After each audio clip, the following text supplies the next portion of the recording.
A big long sad sigh.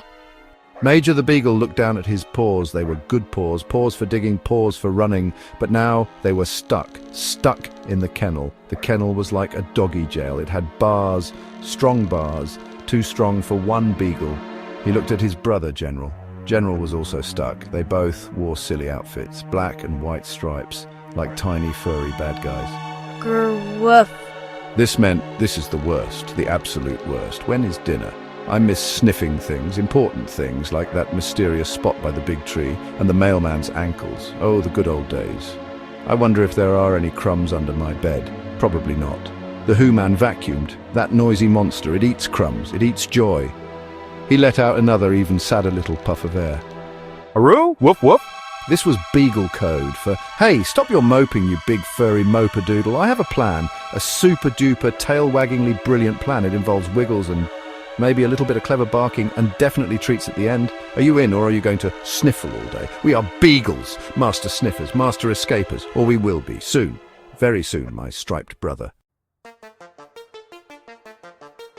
Woof, grr, plan? Major lifted one floppy ear. A plan. General was good at plans. Sometimes. Other times, his plans involved chasing his own tail for 10 minutes. But this time, General looked serious. As serious as a beagle with a striped shirt can look. Woof, grr, plan? This translated to, a plan, you say? Does this plan involve loud noises or getting stuck under the sofa again? Because last time, with the great sock heist plan, we needed the Who-Man's help. That was not a good escape, General. Not good at all. Tell me more, but make it snappy. My tummy is rumbling like distant thunder. Woo, Vlatch, wiggle sniff. General puffed out his chest, or he tried to. The striped outfit was a bit snug. He demonstrated with a nose nudge towards the kennel latch. You, Major, make the big sad noises. Yap, yap, aroo, sad beagle. Who-Man come close. Who-Man say, oh, poor Major. Who-Man distracted. Then, I do the wiggle, the secret latch wiggle. My nose is small, it can fit. Maybe, we try, for freedom, and for the secret treat stash on the high shelf. Major considered this. Big, sad noises. He was good at those. He was already feeling the part. The Who-Man was a sucker for sad beagle eyes, especially his. He had practiced them in puddles. They were very effective. Woof. Sad yaps, good. Wiggle latch, risky woof. What if Who-Man sees? No treats then, only more kennel, more stripes. Maybe a tiny hat, too. Who-Mans are strange. They like tiny hats on sad dogs. This must be a perfect plan, General. No mistakes. My reputation as a good boy is on the line here. And my stomach. No see, Who-Man leave. General barked softly, his eyes wide with excitement. We wait. Listen for jingle-jangle keys. Listen for door slam. Big slam. Then, silence. Sweet, beautiful, no Who-Man around silence. That is our signal. Operation Sneaky Sniffy Freedom begins then. We will be heroes. Heroes of the backyard. Conquerors of the kitchen counter. Legends of the living room. First the latch. Then the world. Or at least the cookie jar. Yes, definitely the cookie jar. It calls to me. Aroo! The waiting was the hardest part, harder than resisting a dropped piece of cheese. Almost. Major lay with his nose pressed to the bars. He sniffed the air. He could smell dust bunnies and old socks, and the faint, distant aroma of the Who-Man's coffee. General sat very still. For a beagle, this was an amazing feat. He looked like a furry little statue, a striped, impatient statue. Every creak of the floorboards made their ears perk up. Every distant car horn was a false alarm. The tension was thick, you could almost chew it. But it probably wouldn't taste as good as bacon. Then the sounds, the magical sounds. Jingle, jangle, jingle. Keys, the Who-Man's keys. Major's tail gave an involuntary thump. General's ears shot straight up. This was it! Footsteps approached the kennel. The Who-Man's face appeared. She smiled. Be good boys. I'll only be gone for a little while. Don't chew anything you're not supposed to, and no secret parties, okay? She gave them each a quick pat on the head. Major whined softly, practicing his sad look. He was a natural, a furry Oscar winner. The Who-Man turned. Her shoes clicked on the floor. Click, click, click towards the door, the front door, the portal to the outside world, or in their case, the portal to the rest of the house, which was still pretty good. The door opened. A sliver of bright outside light shone in. Then the best sound in the whole wide world. Thud slam. The door was shut. Silence. Glorious, wonderful, Who-Man is gone silence.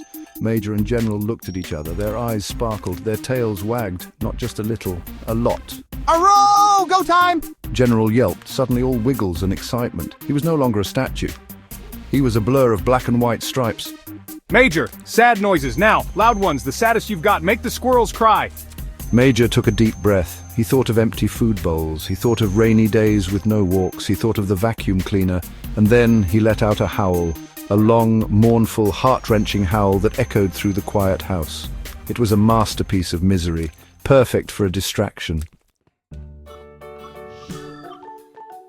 While Major performed his symphony of sorrow, General got to work. He pressed his little wet nose against the latch. He wiggled, he pushed, he sniffed with all his might. The latch was stubborn. It was a mean, uncooperative latch. Grr latch, move! General muttered under his breath, a tiny growl mixed with determination. He tried pushing it up. He tried pushing it down. He tried a side-to-side wiggle. Major's howls grew louder, more desperate. Whoa, so lonely, so stripey, so hungry. This was great acting. He deserved a treat for this performance alone. Suddenly, a tiny click. The latch moved just a little bit. General's tail went into overdrive, a furry propeller of joy. He pushed again, harder this time. With a final, determined shove from his snout, the kennel door creaked open, just an inch, then 2 inches. Freedom, sweet, glorious, unkennelled freedom. General poked his nose out, then his head. He looked back at Major. Major stopped howling mid-note, his eyes wide. Woof, it worked. They were out. They were actually out. They tiptoed out of the kennel like furry ninjas, sniffing the air. So many smells. The smell of the Who-Man's shoes, the smell of the rug, the glorious, intoxicating smell of the kitchen. Kitchen, treats, the high shelf, remember the plan. They trotted, paws padding softly on the floor towards their ultimate goal.